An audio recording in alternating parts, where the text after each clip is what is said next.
This is the Ministry of Truth. I'm Gordon Comstock. Time now for Chapter 10 of Volume 4 of the History of the Great American Fortunes by Gustavus Myers from 1910. Chapter 10, Volume 4. Morgan, the, quote, peerless captain of industry, unquote.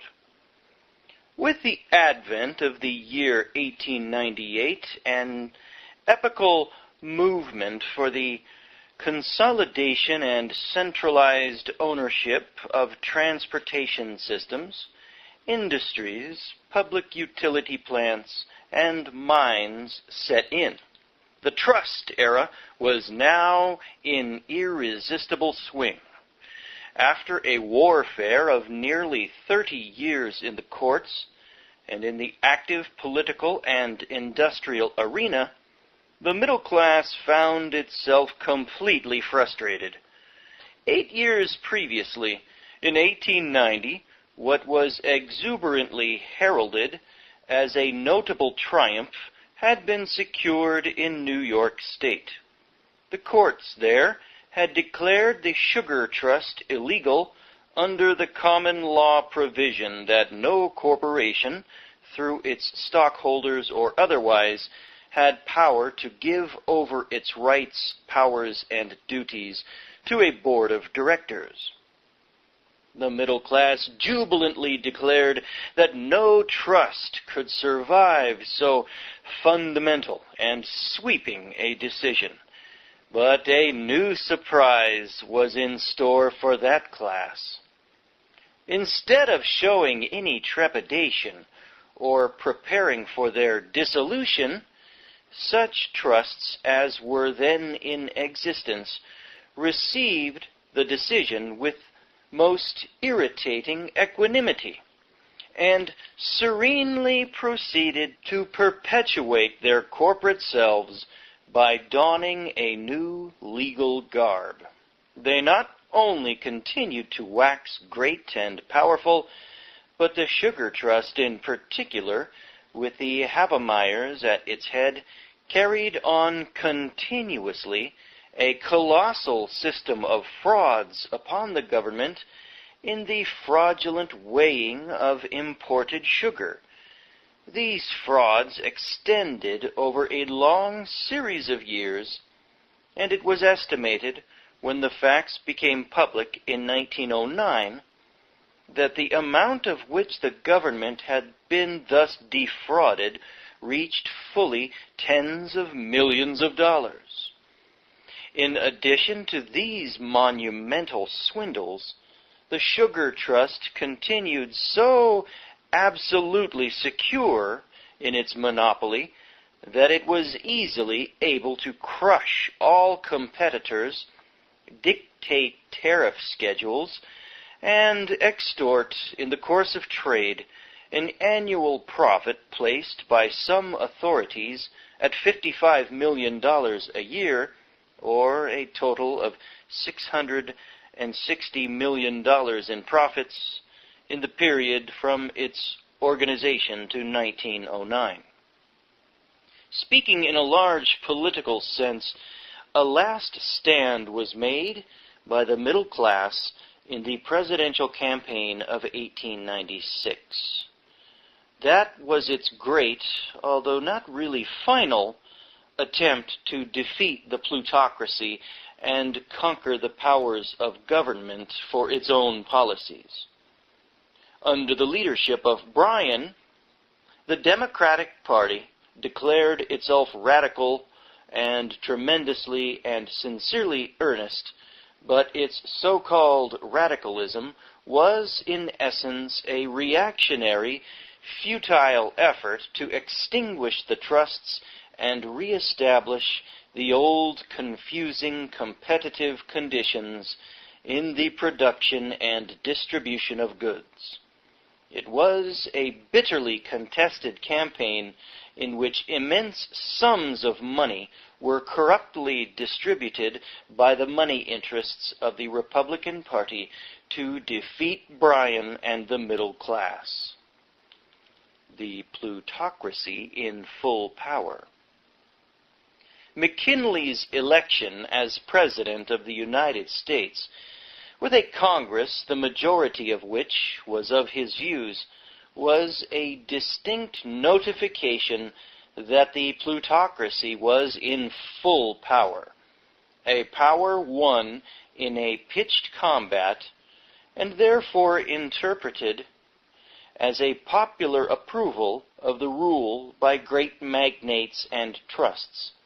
Henceforth it was well understood the trusts need fear no governmental antagonism, even of a sham order, for while mock legal actions at no time impaired the basic sway of the trusts, yet they caused constant annoyances and expense. When McKinley took office, magnates of every description knew that the trust movement had full license, confirmed by private bargain, to go on unhindered and unmolested, except perhaps with an occasional inroad for spectacular popular effect. Consequently, the business of organizing trusts flourished in the open. One trust after another was formed, embracing about every known product. The work was carried on with phenomenal celerity and success. The middle class looked on impotently while factories, railroads, gas and electric plants, street railway lines, telephone systems, and mines were converted from a state of individual or mere corporate ownership into the trust form, owned by great single corporations with stupendous amounts of capital and with dictatorship over vast masses of working men, which is what we are left with now today. In this revolutionary work, that of organizing trusts, J. Pierpont Morgan was one of the foremost generalissimos, indispensable as it is in this work to describe the methods by which he requisitioned his wealth. It is no less necessary to point out the services that he and his kind were doing for progress.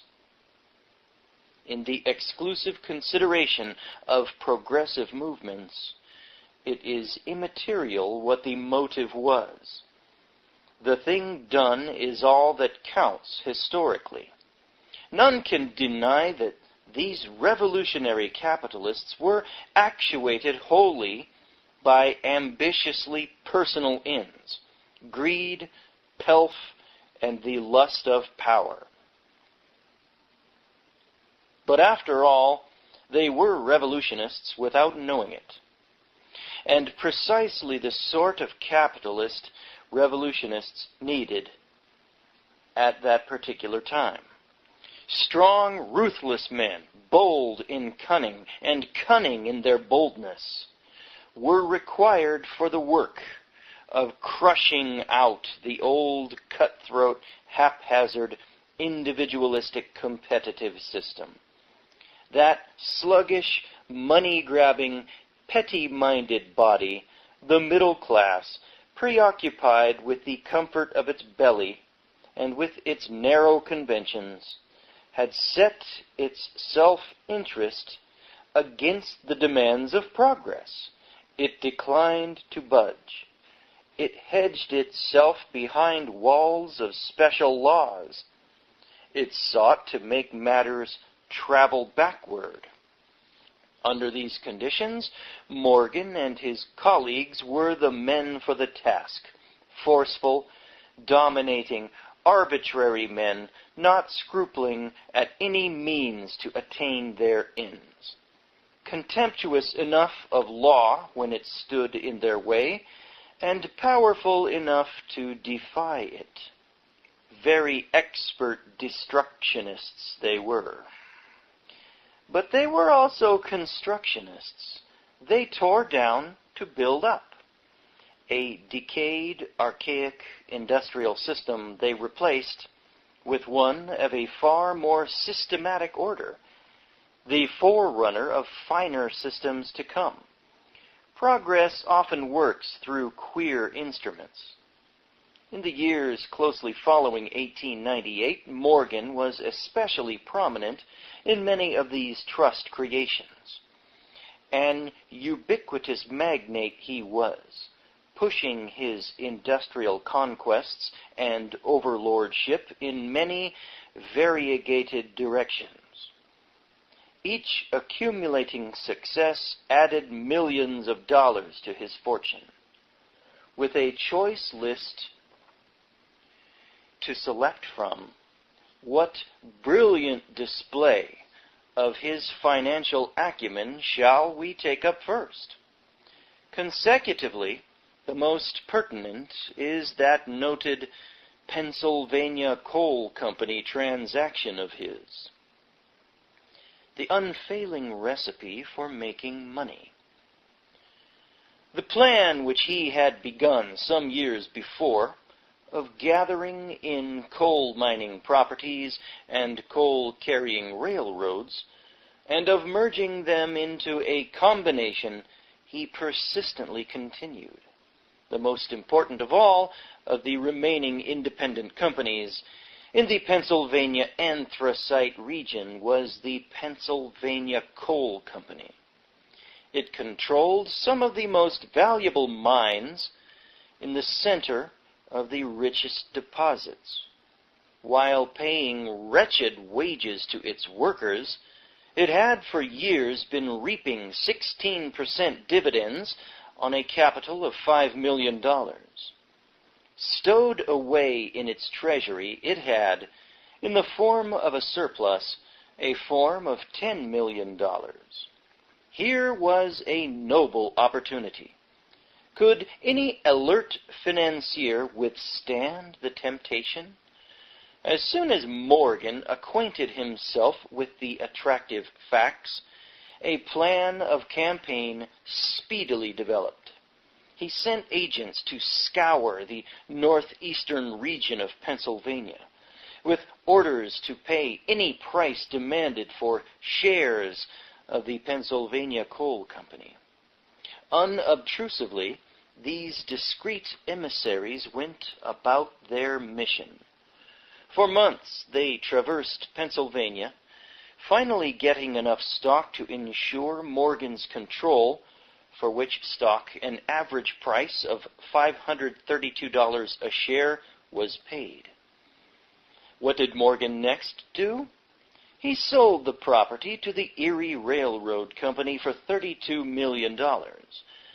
This payment was in the form of 4% collateral trust bonds secured by mortgages on the Pennsylvania Coal Company's property and by the New York, Susquehanna, and Western Railroad, a line acquired a short time previously by the Erie.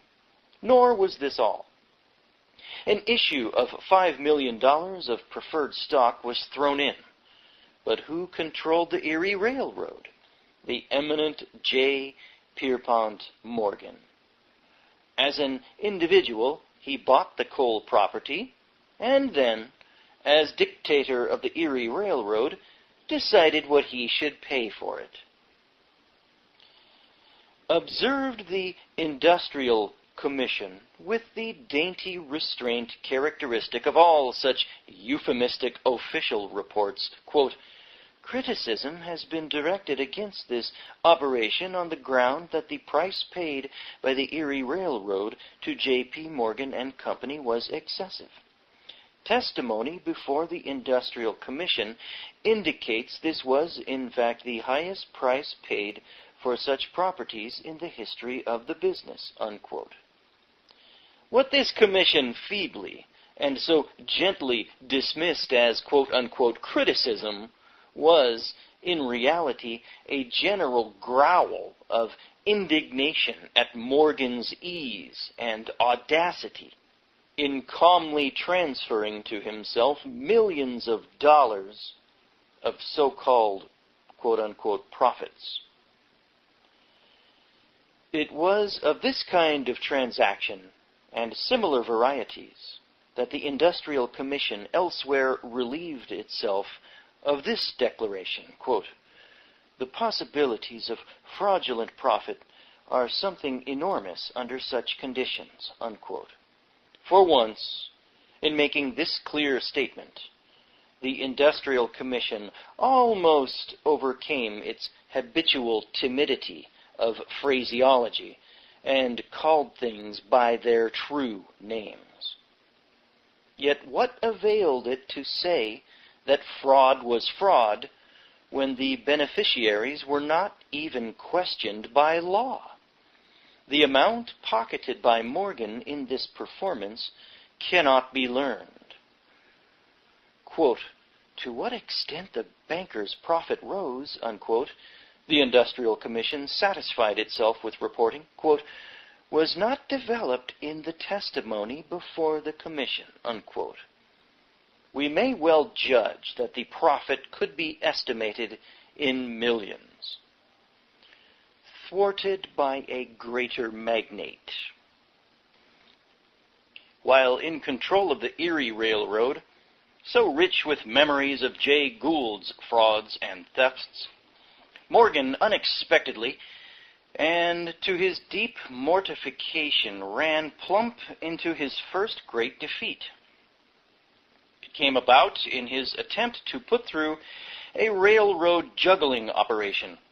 Had it been successful, he would have been able to appropriate the bulk of at least $10 million in quote-unquote profits.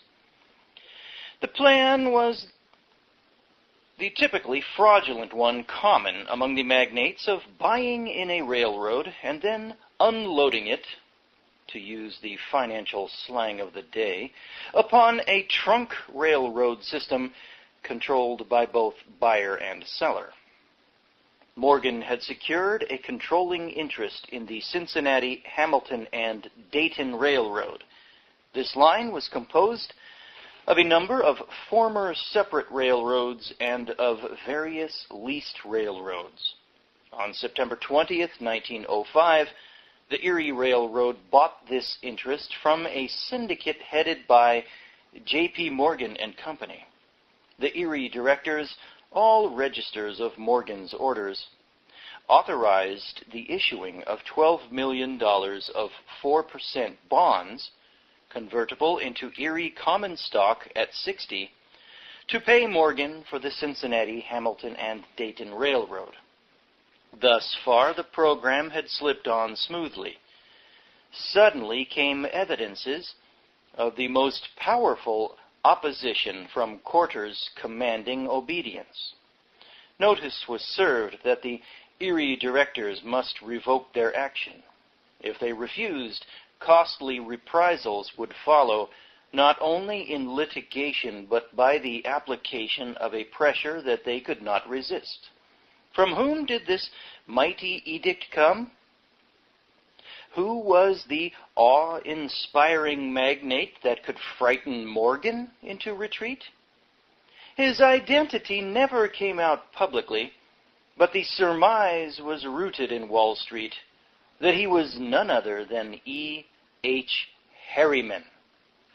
The belief prevailed that Harriman, representing the Standard Oil oligarchy, was seeking to get control of the Erie Railroad himself, and that it was to his interest at that particular juncture to thwart Morgan. The sequel has borne out that conviction. The Erie Railroad later passed under Harriman's control. Whatever was the nature of the secret means used to compel Morgan to about face, and whoever it was that used them, they were entirely effective. The Erie directors meekly rescinded their action, and the prospective $10 million in quote-unquote profits vanished like a dream. A tissue of sequels. What became of Morgan's Cincinnati, Hamilton, and Dayton Railroad after he was forced to take it back? This system, which he had been on the very point of selling to his Erie Railroad at a price so extravagant as to cause astonishment even among the veteran manipulators, was thrown into bankruptcy in about a month after the attempt had fallen through. On December 4th, 1905, Judson Harmon, one of ex-President Cleveland's intimates, was appointed receiver of the railroad, including its auxiliary lines, the Perry Marquette Railroad and the Toledo Railway and Terminal Company. Years of litigation followed. One aspect of these legal fights was the charge in court that Morgan had used fraud in getting back into an ownership more absolute than before this Toledo Railway and Terminal when it was sold into bankruptcy. The lesser stock and bondholders furiously protested against the species of reorganization that virtually deprived them of their holdings and struck their bits of wealth from them.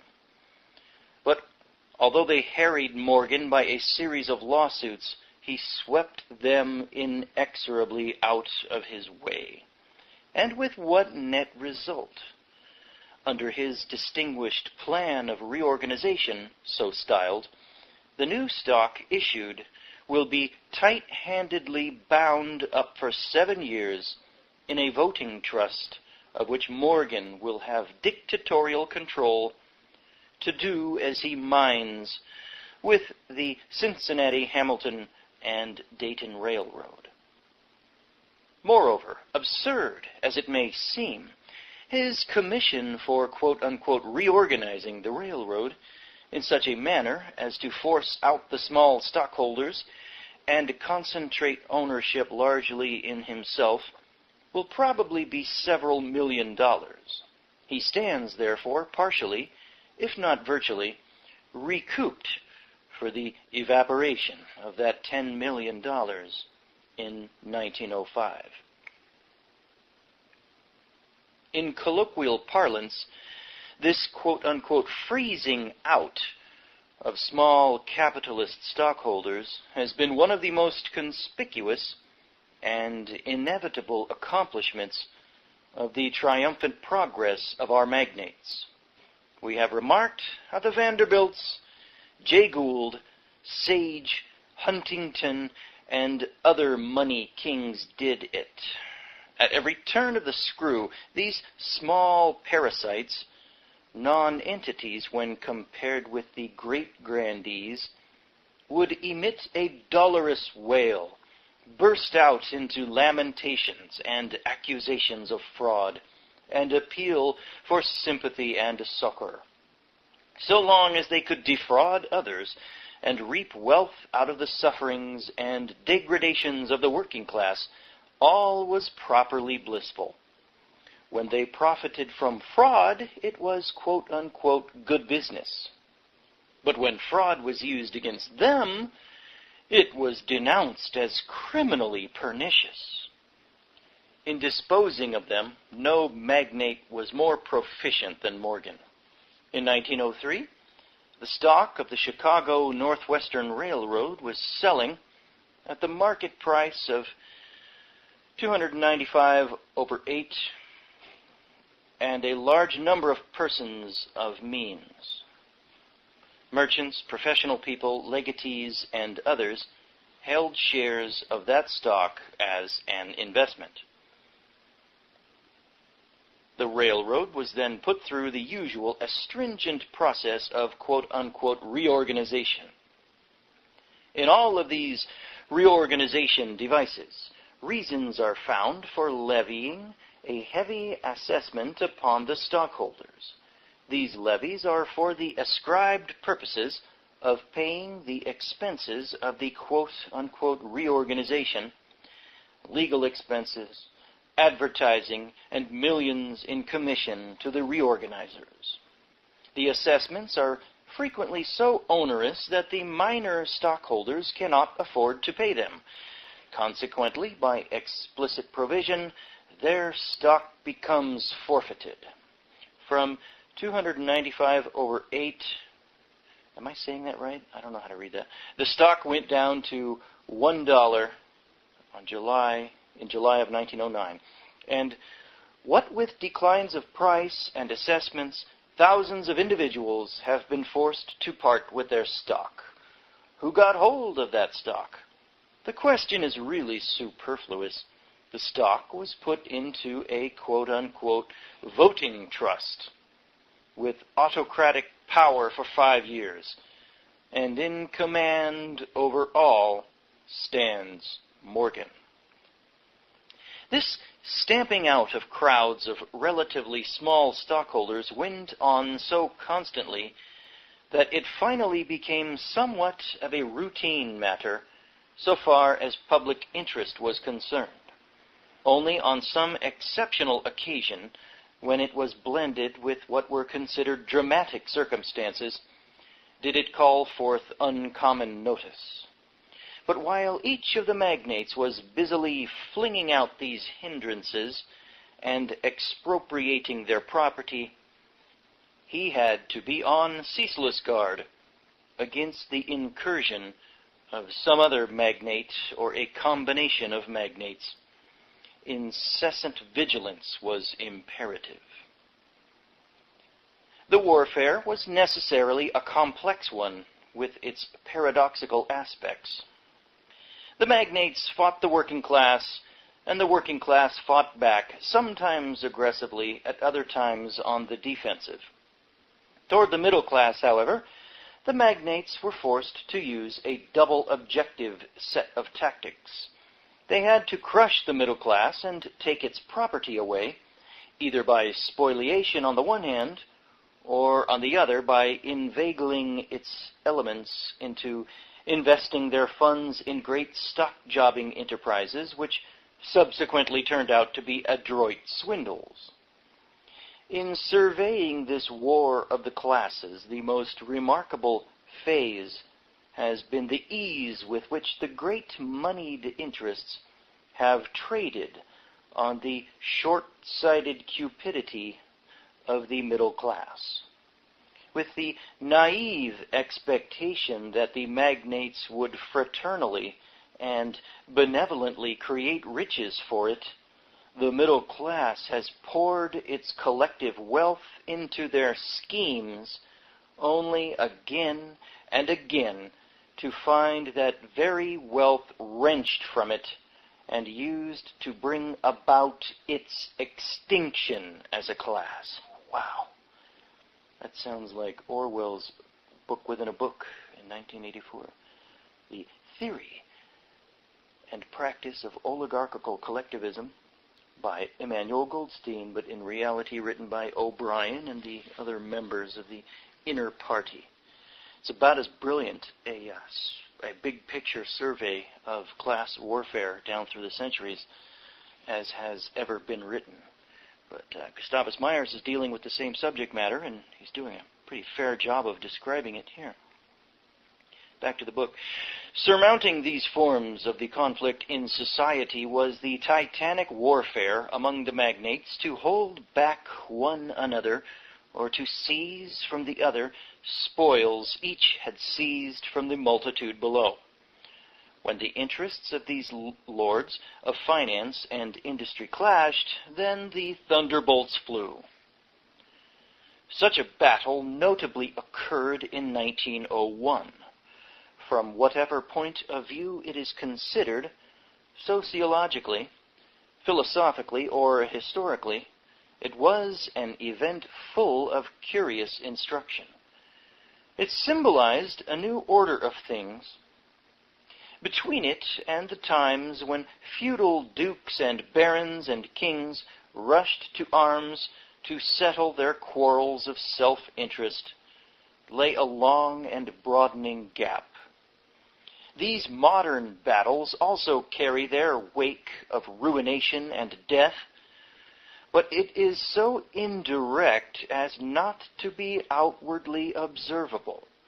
The weapons are money, reinforced by cunning and fraud. very powerful weapons which none in these days have been able to withstand. Under the old system, the feudal lord lost caste if he did not fight in person. Success might often mean his own death. But no bodily risk is entailed to confronting money monarchs of these present happy days. They can make wealth fight for them in the stock markets, and if, perchance, it becomes necessary for them to determine their quarrels with capitalists of other countries by force, they can impress, through their governments, the working class, led by men trained by those governments in the art of slaughter, to do their fighting. As they did with Smedley Butler, and he found out about it, figured it out by the end of his life. And that came a couple of decades later than this book came out. Happen what will, the magnate's hides are safe. A battle of magnates. The daily routine budget of news in May 1901 was suddenly enlivened by the reports that an array of great magnates had rushed headlong into a fractious contention. There was unwanted commotion in high places. Morgan, James J. Hill, the Rockefellers and Harriman, the Vanderbilts and other superlative eminences were entangled in warfare. Here was rousing news indeed. What was the meaning of this furor among the exalted? How did it begin, and where would it end? The cause was Hill's attempt to undermine the interests of the other magnates concerned. Obviously, this was an act properly calling for retaliatory measures. To his autocracy over the Great Northern Railroad, a line extending throughout the Northwest and Canada, Hill had recently added a leading interest in the Northern Pacific Railroad, which traversed parallel territory. The inception and construction of the Northern Pacific Railroad were replete with the usual corruption and jobbing, and with thefts of vast areas of agricultural, timber, and mineral lands. This corruption will be hereafter dealt with. Plundered by various financiers, the Northern Pacific had been forced into bankruptcy. Hill had then obtained control. His vista now widened.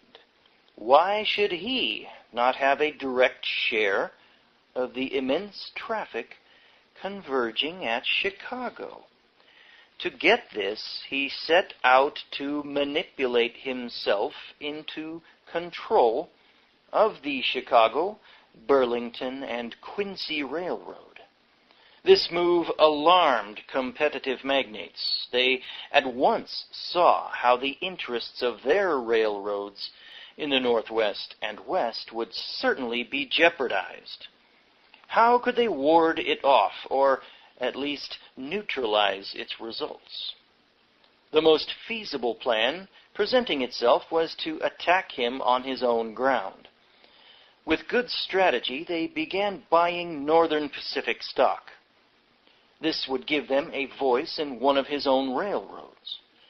While Harriman, supported by the Standard Oil oligarchy, was doing this, Hill was straining himself to buy in more and more Northern Pacific stock, and Morgan was deep in the stock jobbing fray to safeguard his own extensive interests. A panic caused by their collision. With the very richest and most powerful men in America scrambling for Northern Pacific stock, its market price shot up to an astonishing figure. 5 months previously, it had been in a rut at 58. It now rose sometimes as much as 23 points a day, reaching $300 a share, and for a part of one day, $1,000 a share. A quote-unquote corner, surpassing in magnitude any previously known in railroad stock, resulted. Says the Industrial Commission, quote, "The sacrifices necessary to secure funds for covering contracts precipitated a panic of widespread proportions," unquote. Thousands upon thousands of lesser stockholders of other railroad securities were caught in the whirligig and ruined. As fast as the quotations of Northern Pacific stock went on increasing, those of other railroad stocks precipitately declined. The upshot of this warfare might have been expected. The Standard Oil clique came out of it with augmented dominancy and with added power in a region where previously it had not been so strong, while the country resounded with the mournful outcries of a scattered host of petty stock speculators, clawed out of their insignificant fortunes. The contending magnates amicably decided to arrange a new understanding. The disputed territory should be nicely partitioned among them, and affairs would be made tranquilly satisfactory. A, quote, "gentleman's agreement," unquote, otherwise phrased, quote, "a community of interest," unquote, would cement their brotherly relations. Such a covenant would choke out competition and simplify and enlarge the pleasant work of squeezing more tribute from the people.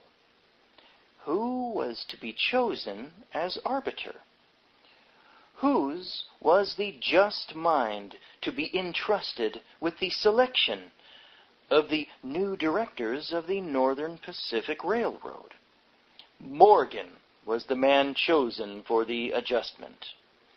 No vague, quote-unquote, "gentleman's agreement" for him, however, when something better could be substituted. He conceived the idea of a huge holding company, an incorporated body to hold title to both the Great Northern and the Northern Pacific Railroads. The Northern Securities Company was thereupon organized with a capital of $400 million. Upon the announcement of this, the people of the Northwest bestirred themselves in vehement protest. Were they not oppressed enough already? So crushing a monopoly must not be permitted, they declared. It would hold them in absolute thraldom.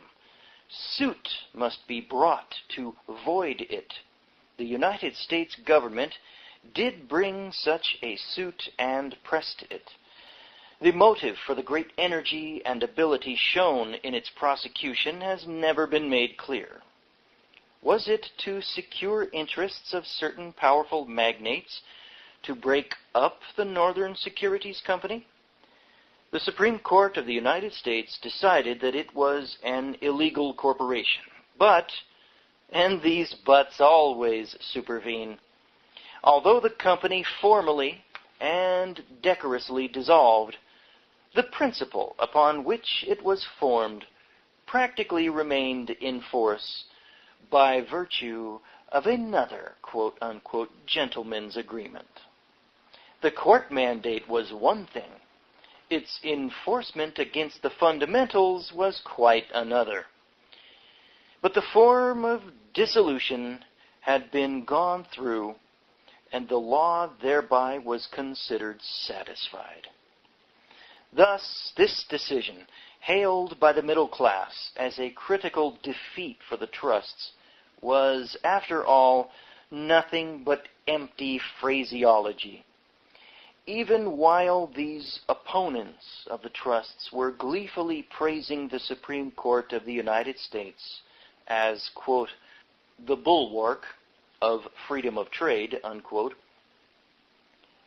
the trusts caused Congress to enact a law which knocked over the main prop upon which the middle class had been depending in its great war upon the great centralized corporations. For more than a decade, trust organizers had been confronted with a national law decreeing fine or imprisonment or both upon conviction for engaging in any act in restraint of trade. None had gone to prison, nor, controlling the entire functions of government as they did, was there any prospect of the visitation of such a punishment. But the imprisonment clause was a constant irritant. Why have it on the statute books when it could easily be obliterated? And why not also have a specific declaration of immunity, kind of like the vaccine companies have today? A solitary provision calling for fine in case of conviction, the magnates did not mind at all. It would give an appearance of deferring to public sentiment and, at the same time, could well be regarded jocularly by those at whom it was directed. When trust magnates were gathering in immense sums from illicit acts, what did a fine of a few $1,000s matter? It was too trivial to bother over. Besides, even if the fine, by some extraordinary possibility, were made heavy, it could be assessed, in turn, upon the consumer. Complete immunity for the magnates. That annoying imprisonment clause, however, had to be thrown out of the laws, and it deviously was by an act passed by Congress in 1903. Concurrently, the same act reasserted and amplified the principle of granting immunity to trust officers. No matter how much or how often they violated the antitrust laws, they were now absolutely secure from any possibility of prison sentence, just like the pharmaceutical vaccination companies of today. What do you know? The government might examine them with the greatest pretended inquisitiveness, and in the process draw out the most self-incriminating admissions, but this evidence as testimony could not, by the Act of 1903, be used against them in the trial of any criminal proceeding, just like the vaccination companies. Not only was the individual exempted, the corporation itself was distinctly relieved from prosecution for any penalty or forfeiture, just like it's the same thing with the vaccination corporations of today. Immunity from prosecution, no matter how many babies they maim or kill. And so the triumph of the trusts was now intrinsically complete. And that concludes, on that somber note, that concludes Chapter 10 of Volume 4 of the History of the Great American Fortunes by Gustavus Myers. I'm Gordon Comstock. This is the Ministry of Truth, over and out. That it was easily able to crush all competitors, dictate tariff schedules, and extort, in the course of trade, an annual profit placed by some authorities at $55 million a year, or a total of $660 million in profits in the period from its organization to 1909. Speaking in a large political sense, a last stand was made by the middle class in the presidential campaign of 1896. That was its great, although not really final, attempt to defeat the plutocracy and conquer the powers of government for its own policies. Under the leadership of Bryan, the Democratic Party declared itself radical and tremendously and sincerely earnest, but its so-called radicalism was in essence a reactionary, futile effort to extinguish the trusts and re-establish the old, confusing, competitive conditions in the production and distribution of goods. It was a bitterly contested campaign in which immense sums of money were corruptly distributed by the money interests of the Republican Party to defeat Bryan and the middle class. The plutocracy in full power.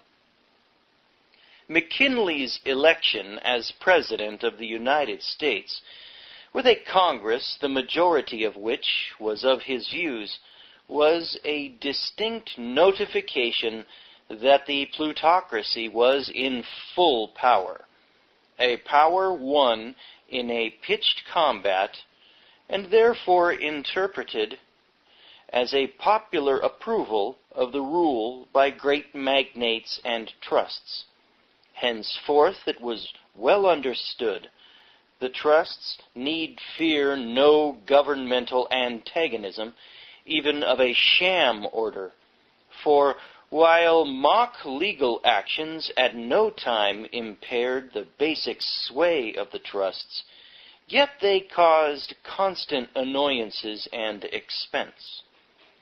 When McKinley took office, magnates of every description knew that the trust movement had full license, confirmed by private bargain, to go on unhindered and unmolested, except perhaps with an occasional inroad for spectacular popular effect.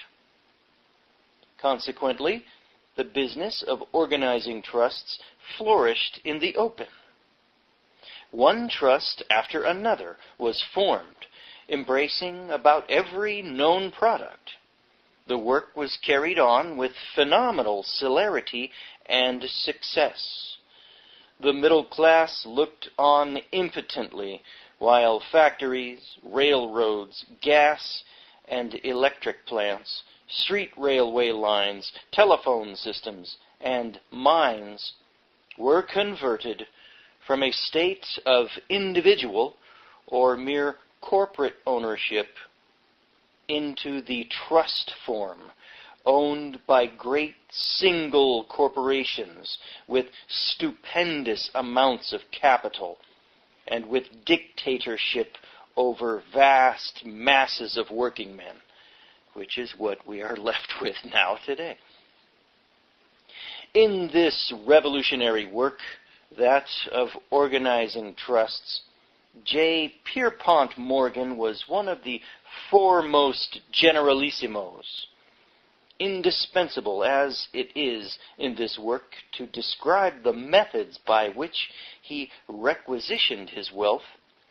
It is no less necessary to point out the services that he and his kind were doing for progress. In the exclusive consideration of progressive movements, it is immaterial what the... This is the Ministry of Truth. I'm Gordon Comstock.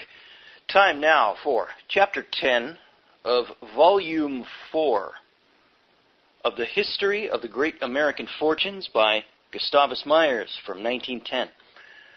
Chapter 10, Volume 4. Morgan, the, quote, peerless captain of industry, unquote. With the advent of the year 1898, an epochal movement for the consolidation and centralized ownership of transportation systems industries, public utility plants, and mines set in.